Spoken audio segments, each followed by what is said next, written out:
So I'm helping all of these groups get their kids to the next level because Vatos Locos need to go to college, and I want educated filmmakers. That's the next superhero movie. That's the next zombie story because it's going to come from their ideas, and maybe the next Blood In, Blood Out is going to come from them. Yeah, the sequel. Yeah.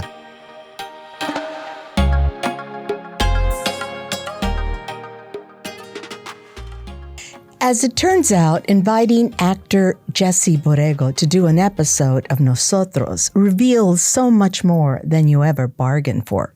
So much so that the podcast turned into 2 parts. Here's part 2. Enjoy.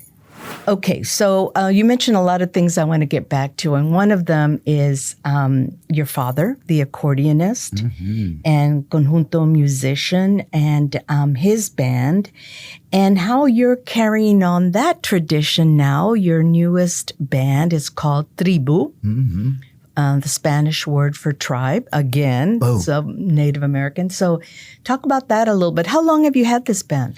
This was a super group. I got them together for this performance. They're musicians that I've played and known for a while. You know, Henry Rivas, West Side Horns, has been around for a while. But I know the Rivas band also. His brother Eddie and Raquel played with one of my bands called Los Muertos back in the day. My brother, who I've been playing with since, we grew up with our father's music. So my brother was a drummer in our other band. James, you're talking about James. Yeah, James Borrego. But now he's a multi-instrumentalist. So now he's playing bass with us. Eric Casillas, who played also with Los Muertos, but Eric plays with every major big band, in San Antonio. So to me, also Sam Viela, who, was with Sexto Sol. So Sam is also one of those guys that plays with a lot of great bands around town. And they some of them knew each other, some of them didn't. And I just wanted to kind of pull them together. Sounds like a huge band. How many players are? There was about 10 of us. Wow. Yeah. We had this great flautist, Sarah, that was jamming out with us too, and she came in at the last minute, so that was a great addition, So kind of it was this wonderful group of geniuses that I kind of wanted to get together to play around with some messages that I wanted to send. I thought that my performance had a lot of messages. We did that Bob Marley song War, which is an Emperor Haile Selassie speech. An Ethiopian leader that gave this great speech on war, that until we get rid of all of these authoritarian perspectives on life, all of these militant ideas of how to deal with our issues, we're never going to get rid of war, until we exemplify humanity and the fact that we're all no first class and second class citizens, that we're all one, then we're always going to. It was a wonderful speech that Bob Marley made into this really well-known anthem.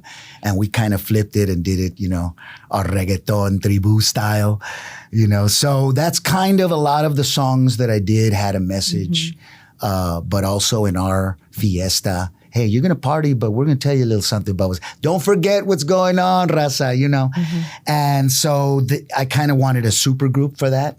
So now what I want to do is I kind of want to record with them, But a lot of this, again, was inspired, like I said, growing up with my father's music and all the recordings that he did with his original group. The album that I grew up with was called El Conjunto Azteca de Pepe Rodriguez. So look at that title. El Conjunto Azteca de Pepe Rodriguez. Wow. So you're growing up with very specific Tex-Mex music, conjunto, which became the sound that, the Texas Tornadoes took, that Augie Myers took, that Tejano was the the child of. It was conjunto music, And, we grew up with Tejano music. That was our go-to, La Fuente Party House, the debuts, right? Blue Harmony. I grew up with Patsy Torres and Hot Tamales, right? But we heard, not only were they playing, Earth, Wind, and Fire, but they were also playing rancheras and cumbias. But we had heard them as conjunto music with the accordion, bajo sexto as children, right? So I'm watching the connection and the next generation and all of that. But from the root of my father as a creator, right? As the singer, as the star. Jesse Borrego. That was, to me, my idol. That was my first teacher. Years later, when my father passed away about a year and a half ago, and we were playing all his videos and listening to the songs, my brother turned to me and he goes, "You learned acting from our father." And I realized that the thing that made my father such an incredible performer was that he was feeling and acting those songs. So las canciones de pasión, las canciones de amor, las canciones de vete pa' allá was all him actually, not only did he have a beautiful, beautiful voice, and he played boleros. I mean, Flaco Jimenez would go, "Your father was a genius." The boleros and how he would play them, he goes, he always played these incredibly difficult boleros, but beautifully played, So when I auditioned for Fame, I didn't know what I was going to sing because I wanted to kind of see what they were doing. And I was being very strategic about it. So I got to the end of the audition line. Well, I noticed that they were choosing people with very natural voices. So I said, that's great. I have a good voice, right? My father taught me how to sing, and I was in choir at school. So I had a good, strong voice. I said, fine, I'll just sing a song. I said, but now what am I going to sing? I'm going to sing a song that I heard my father record. It was a Carlos Gardel tango that he recorded as a bolero. It's called Cuesta Abajo. Can you sing a little bit of it? So I go up in front of them, and they're looking at this young Chicano kid, right? And by then, I was playing with their minds. So I was dressed in a leotard with rolled up, what I wore at Incarnate Word Ballet, right? I didn't have money for the correct ballet gear. So I always wore rolled up sweatpants. So I looked very Fame, like a kid right off the street who was a dancer, right? So they're looking at me like, this is a singing audition. Why is this kid dressed like a dance audition? So I was messing with their mind. I was like, I'm the complete package. So then I turn around and they're waiting for me like, what's he doing? I was doing dance stretches and I was really giving them a performance. So I turn around, and this is after listening to all these English Broadway singers, right? And I go, "Si arrastré por este mundo la vergüenza de haber sido el dolor de ya no ser. Bajo el ala del sombrero, cuántas veces embosada, una lágrima asomaba, ya no pude contener." Oh, by the way, I can sing in English too. "With the morning comes the dawning of a day." They were like, "Thank you very much. Here's your number. Come back for this dancing auditions." I was like, whoosh. Awesome. So I caught him with the Spanish, but that was because of my father. That was because I would listen to, in my father's absence, I would listen to his albums, and I knew every song. I knew every one of his little nuances. And when I would sing, I would put those nuances and I would put that into the style of singing that I did. So I knew all of his music, verbatim. So when I needed to pull something out, I would just whoosh, whoosh. And I did that with the popular songs that I knew too. But I did it then strategically to show them I'm different. I've got this. This is what I do as a performer. But again, all of that work of loving your culture, recognizing your culture, absorbing that culture, and then as an artist, expressing that culture. But I learned that from San Antonio artists, from my father and his music, from the artists that I grew up with, George Cisneros, like I said, all the visual artists, Jesse Trevino, Mel Casas, all that influence was always around me, was always there. And I absorbed that, and then I would use that as a young performer. So then when I would go to the training world, right, which was Incarnate Word, where that didn't really exist, that was my flavor. When I went to LA, that was my flavor. That got me on Fame, and that created my character. So I was constantly trying to put that back into what I did. At the same time, trying to figure out where was the bridge? Where's the bridge to the American culture, right? How are these Midwest kids gonna like this Jesse Velasquez character when they watch Fame, But I had already realized that we were already American culture, that it wasn't this other that they tried to make us think that it was, right? And so then as a code switcher, as an artist, then I found it easy to say, oh, I know how to do this.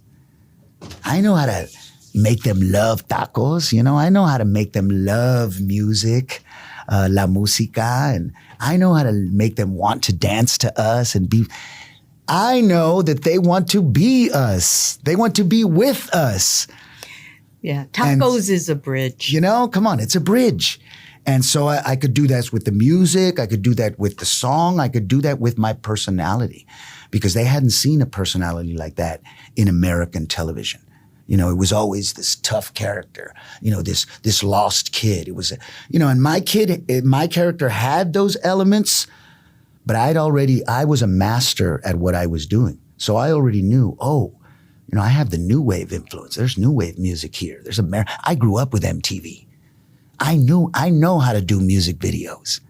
I know how to show them a Chicano character, but that he looks like he's adamant. Oh, what is that, right? And again, I saw those cultural influences in pop culture.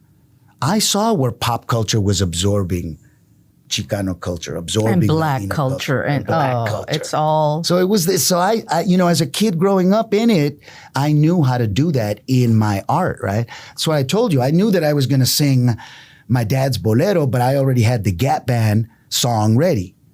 Yeah, so I was going to hit them with both and see where they landed, And so I was able to always absorb it and then relay it and then give it back, express it.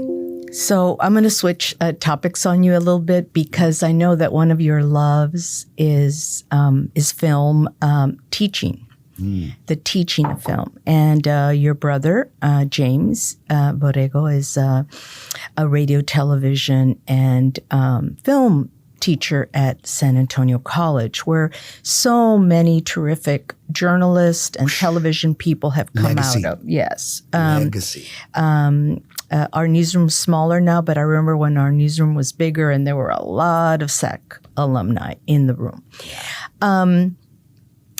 Tell us about the program, the one that you teach in, I guess, occasionally, right? Mm-hmm. And about your dream of a studio and how they might intersect.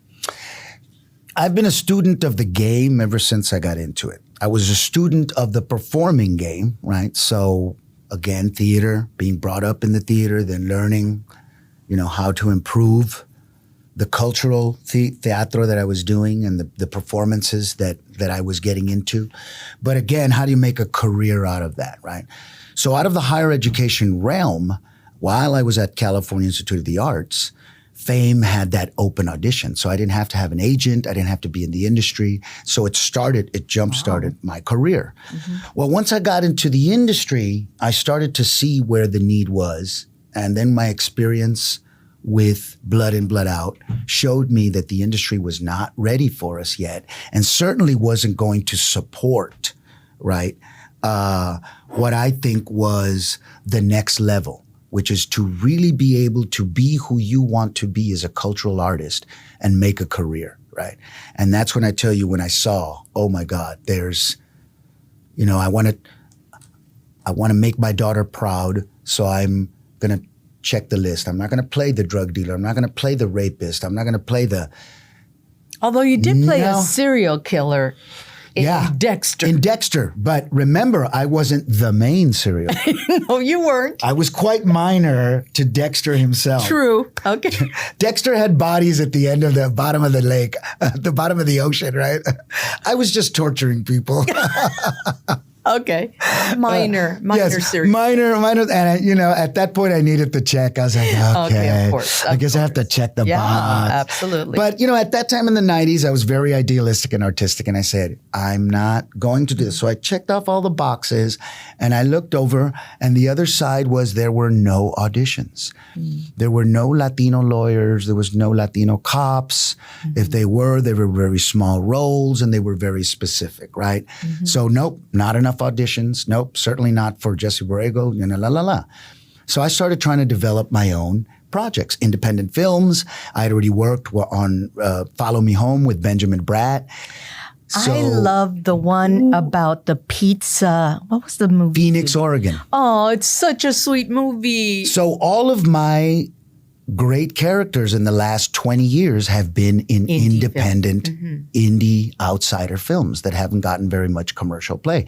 La Misión, Follow Me Home, the two films I did with Benjamin Bratt, which are great characters, very specific Latino Chicano characters. And those, La Misión was done by his brother. Peter Bratt, yeah. Yes. So Peter Bratt's the director, and Benjamin and him have collaborated on their two films. Actually, they've done 3 films under their 5-stick films header. They've done Follow Me Home, which never got seen, right? Hit at the 95 Sundance Film Festival.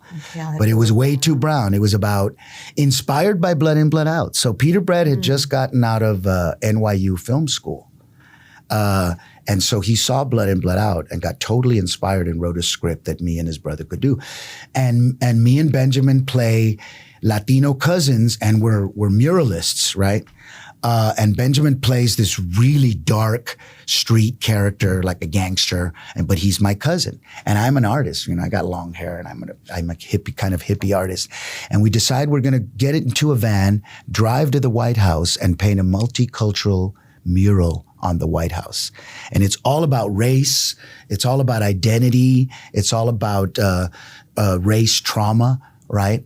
And it's a road movie. We don't actually make it to the White House, but it's about the road. And in the middle of the country, we get waylaid by, and we didn't call them, right wingers, but at that time, really strong, hardcore racists.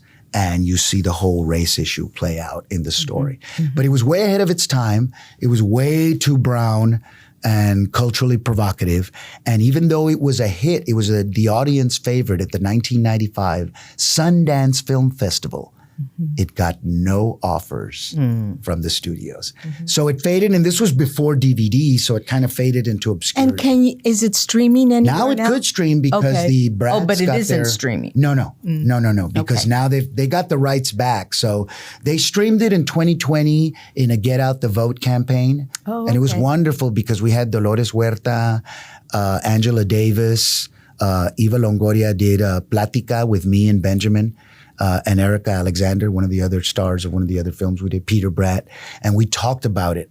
And Peter actually, in recutting it and reviving it, put a little piece of January 6th on the back of it to show the correlation to the characters. And it was still spot on. People were like, this movie was so ahead of its time, but it was very controversial for Hollywood.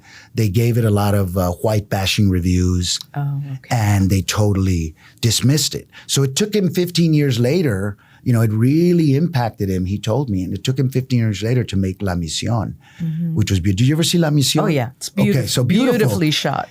Again, same thing. They took that script to Hollywood in the mid 2000s, and Hollywood said, no, we don't think Latinos will understand the gay theme, right? It was like, what are you talking about? So popular because of the low writing, because of the characters, because of the theme. It's become an anthem for the talk and the discussion about the gay community within the Latino community, and how beautifully they showed the low writing community, which is as family. So let me get you back to the indie film studio idea. Right. So this is where we are now. Okay. So talk about, those 3 examples that you gave, 4 examples, because we talked about Follow Me Home, which was in the early 90s. So this was right after Blood In, Blood Out. 94, 95. They weren't ready for it. So it got pushed into the indie distribution world. There is no indie distribution world in the 90s. They tried to 4-wall it on their own and got into hundreds of thousands of dollars of debt. So they wound up losing the film for about 10 years because of that. So they lost their baby because there was no path. Just tragic. Yes, it was a tragedy, right? Because it should have. Blood In, Blood Out, commercially produced. The company says, we don't want to produce it. Fades into obscurity, right? Goes into the pay-per-view VHS world. So 6-7 years where 2 wonderful Chicano, Latino, culturally vibrant films You know, we're talking about culturally vibrant because they have crossover. You know, Alfre Woodard was one of the leads in Follow Me Home. Salma Hayek did a cameo in it. So we had a nice crossover. Faded to obscurity. Ain't gonna see them. My best work disappears, right? Okay, now we fast forward to 2010, La Misión. Okay, La Misión, same thing. They go to Sundance in 2008. They love it. Latinos have caught up. 2008, everybody wants to buy Latino films. There's all these Latino projects at the Sundance Film Festival in 2008. Oh, but guess what? This is a business. So when they get to the one independent film there is, because all the rest have already been bought by studios, because that's really how they work. By the time they get to these festivals, they're already bought, right? So you go there thinking it's a market, but really it's not really a market. So now the brothers sit down with all these studios, you know, and they make a deal and they walk away without a deal. And I asked them, I go, I thought everybody loved this film, dude. Latino films are in. What's going on? They said, Jesse, they made us such an insulting deal that we had to walk away. And we owe a couple of million to our investors from Northern Cali. But we would rather do this than accept that because then they're going to lose money. Well, thank God for Facebook and social media. So without any television advertising, and I did the promotions for the theater in San Antonio, and I got it into the Santicos. Thank you to Santicos, which is an independent theater chain. But because of that, we were able to thankfully make money on a mini theatrical indie release. But we did it all ourselves. The Brat Brothers and the support. No studio help, no P&R money. We did it all ourselves. After we did that, over time, I think on DVD, and it's been independent, the investors have broken even. So all we were able to do was get back to zero.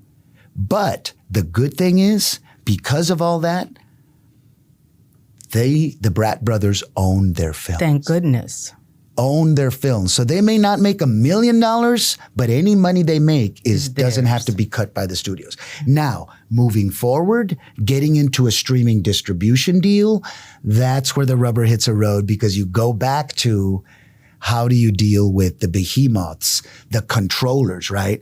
That's what I want to do with the education of these creatives, these new filmmakers. I want them to know what they're dealing with. I want them to know the business. I want them to know the obstacles and then to figure out a way to go around them. The go around is my studio.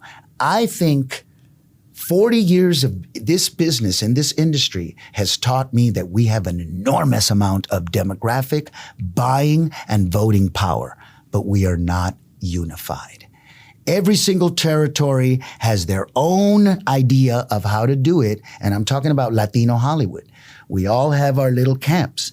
Even Blood In, Blood Out and American Me, two projects, Latino projects that were being produced in 1990 at the same time were pitted against each other. A shame. The studios did it, the society did it, the culture did it. We fought against each other, and it got to the point where it became a big deal, and people were going, well, if you work on that film, then you're not going to work on this film. And I thought to myself, that sucks because there's never enough work for us. Now there's two Latino projects being produced at the same time, and you're going to tell me that I can only work on one of them?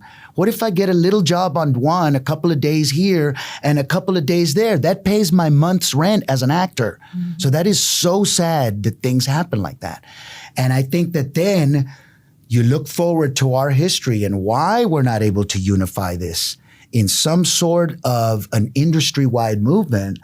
When you look at what happened with the strike, the Latinas in Hollywood, Constant Marie, Lisa Vidal, a whole bunch of Latina actresses that are at the high level got together and were on the line that whole 8, 9, 10, 11 months, because I saw them on social media. And I was so proud of them because you saw them representing, and it looked like they were having a party because they were always dancing and singing, but you could tell that that type of energy was what kept it going.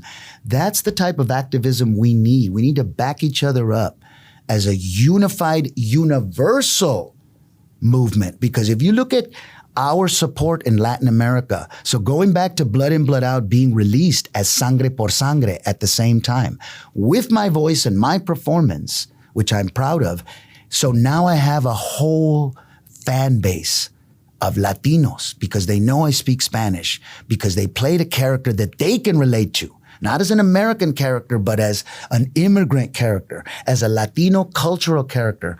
And so I saw to myself, wow, I not only have the United States, I have all of Latin America.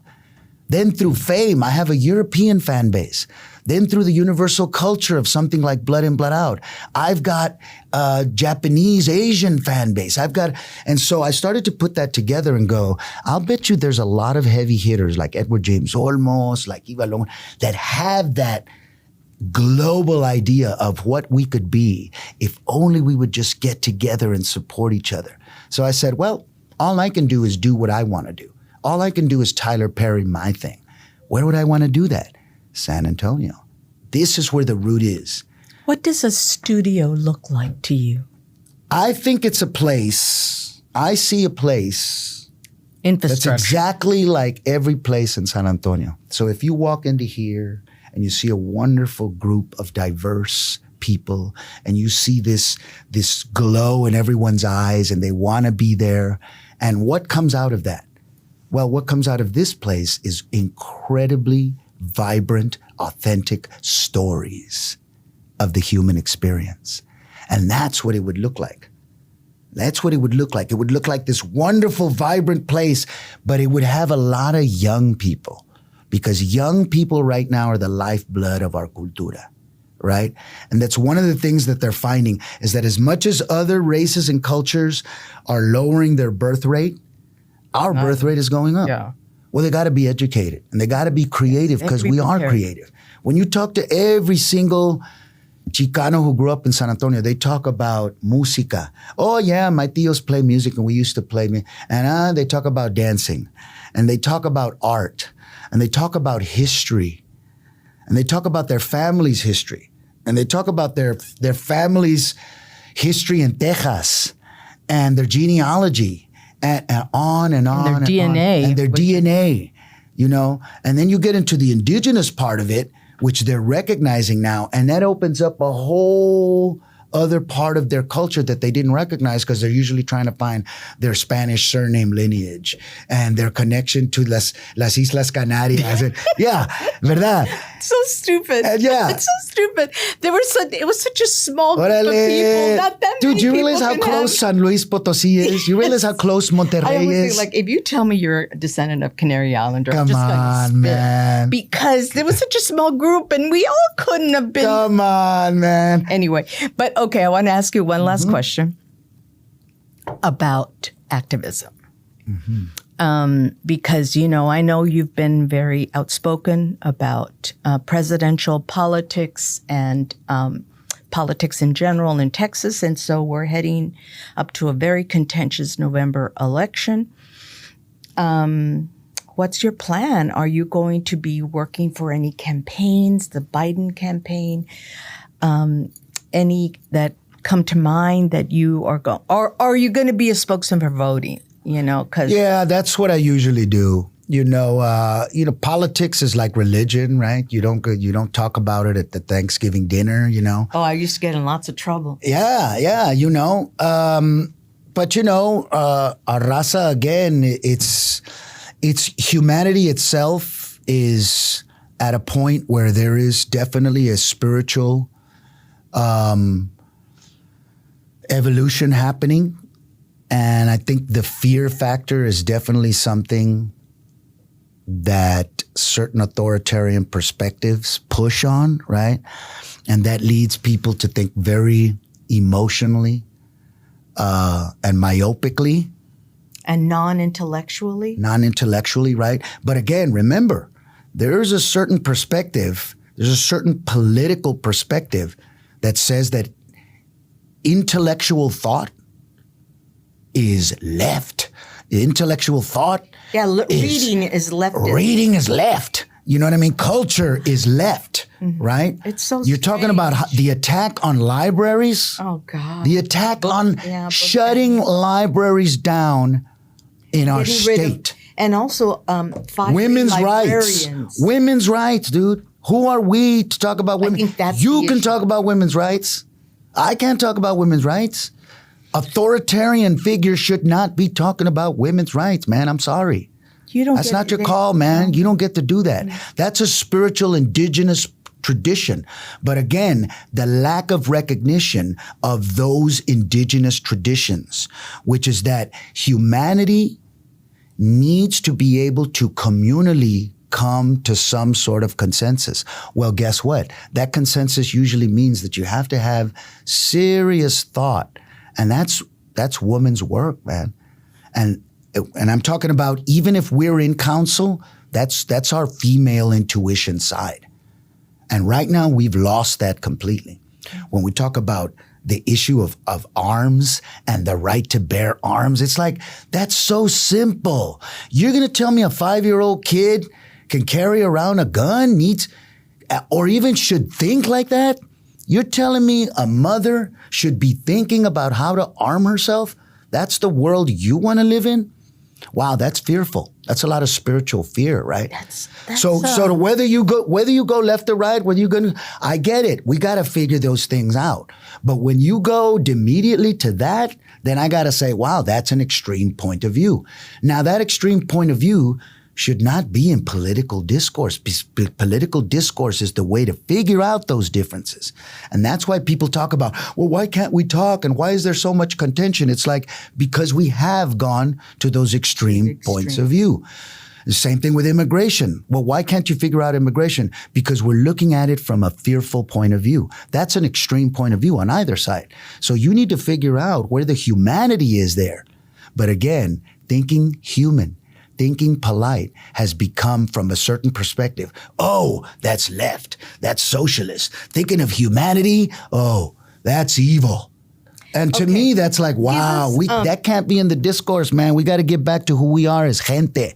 Give us your best shot to people out there about the importance of voting. Yeah, su voto es su voz. So a few years back, I started saying, okay, how can I switch these popular, because blood in, blood out has become memes, right? So how can we?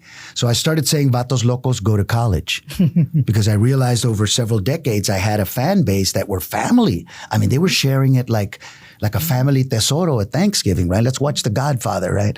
So I said, wow, well, I've got a fan base that is young. I can't be saying Vatos Locos forever. You know what I mean? That's a cultural identification. That's a movie, man. Here's the message. Vatos Locos go to college.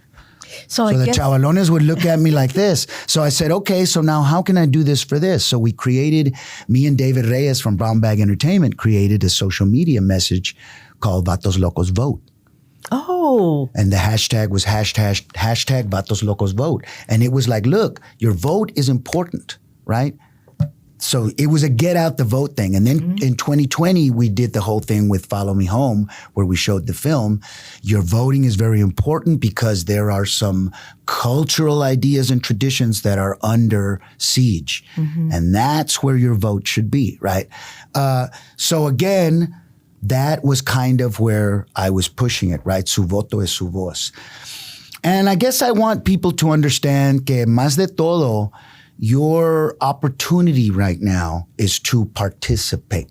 If you don't like how it turns out, hey, you know what? That we still got to live together. So you still got to figure out how to get to that middle place where you're at peace with the world. So let's go for peace.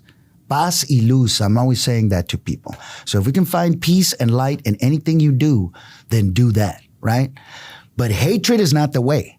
So if you're pushing to hatred, if you're pushing to, anti-life, if you're pushing to everything that says to you, that's just the way it's got to be because the world is a horrible place, then you know what? You got to rethink yourselves. And yeah, there's got to be a come to Jesus moment. There's got to be a come to creator moment where you need to really look at your values as a being, not as a left, as a right, as a blue, as a red, as a brown, as a white. No, it's got to be humanity. And I think that's the bridge that we can as artists, that is our responsibility, right? As storytellers, our responsibility is to show that. Not to show two sides, to show all sides. That's 360, right? But the truth is very fearful to a lot of people because it shows them realities that they don't want to see. And I think right now we got to get our head out of the sand. So get your head out of the sand, raza. Take a vote. Look at the ugly, look at the beautiful, realize that it's neither this nor that. It's somewhere in the middle. It's somewhere in the middle. And if you can get enough courage in our spirits to put the gun down, to really see each other eye to eye, reach across that aisle, whatever that aisle is. And sometimes it's as simple as a river. One of the songs that I did for Tribu was a Fela Kuti, which is a famous Nigerian political activist singer, called Water Got No Enemy. But I said, agua no tiene enemigos. And I changed his lyrics because he just talks about how water is important to everyone and it's got no enemy. Well, I changed it and I said, hey, San Antonio Riverwalk needs water. The Yanaguana River needs water. It's not just a riverwalk. Guess what? The Rio Grande is not a frontera or a wall. It's water. It's a river. It's not a border, guys. Cut it out. And so I think that if we can keep reiterating that fact, but only Chicanos can do that, man. You know, we're bicultural, we're bi life, right? We see binational, binational, right? You know, and so to me, all of the discussions about gender, all the discussions about identity, it's like, yes, guess what? We got to give our young people their voices because guess what? They're telling us things that we don't want to hear, right? Some of our older generation is like, oh, well, I remember when it was so easy and I remember when it was just like this. And it was like, yeah, but remember we used to laugh at our grandparents when they would say that. The trick is to bring the beauty, the tradiciones of the familia and the comunidad into these new discussions, into these new challenges, right? But again, us as the cultural artists, and that's what I call ourselves. I call myself a cultural artist now, you know, and we have to bring the cultural narrative, which is a human narrative, right? And then that becomes the universal narrative. So when we ever get to that thing where we're talking to beings from other dimensions and other worlds, we're going to be able to talk to them because we know already that universal spark that's within all of life, right? Well, you know, I didn't ask you about artificial intelligence, but you're almost there. Well, yeah. Okay. We have to say goodbye right now because this is probably my longest episode ever. Woo! You know what I mean? Sorry about that, but I like to talk. Yeah, nomás te prende, le pones el nicle. And you know, the great thing is, again, working with my brother at San Antonio College, we've created a film certificate, which is 18 hours of college credits to get to film style production certificate. And it's low-hanging fruit. From there, they can get their associates. Mm-hmm. You know, I'm helping UTSA with their film and media bachelors. You know, like I said, Our Lady of the Lake has a film and media communications bachelor's. So if we can get them to SAC, if we can get them through the Alamo colleges, Northwest Vista has a film and media track. So I'm helping all of these groups get their kids to the next level because Vatos Locos need to go to college. And I want educated filmmakers. That's the next superhero movie. That's the next zombie story because it's going to come from their ideas. And maybe the next Blood In, Blood Out is going to come from them. Yeah, the sequel. Yeah. But also, I'm taking all of my father's. I was lucky enough in the last 10 years to record about 18 tracks, original tracks with him. Oh, that's wonderful. And so, Jesse. yes, over at Blue Cat Records studio with Joe Trevino. Well, we have lots to look forward to. We have a possible album, some recording, a studio that you want to establish here. Tolteca Studios. Tolteca Studios. You know why Tolteca, right? No. The Mexicas, Aztecas were the warriors. The Mayas were the scientists.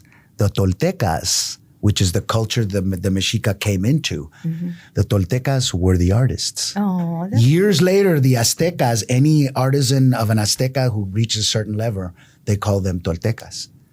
So they aspired, all the art that the Chichimeca tribes, Mexica tribes aspired to was the art of the Toltecas. And I haven't even fed you yet. Yeah, let's go eat. Okay.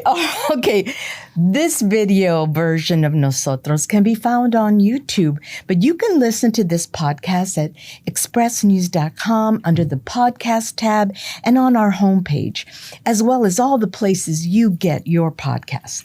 My Metro column appears Wednesdays and Fridays in the San Antonio Express News, and my email address is eayala@express-news.net.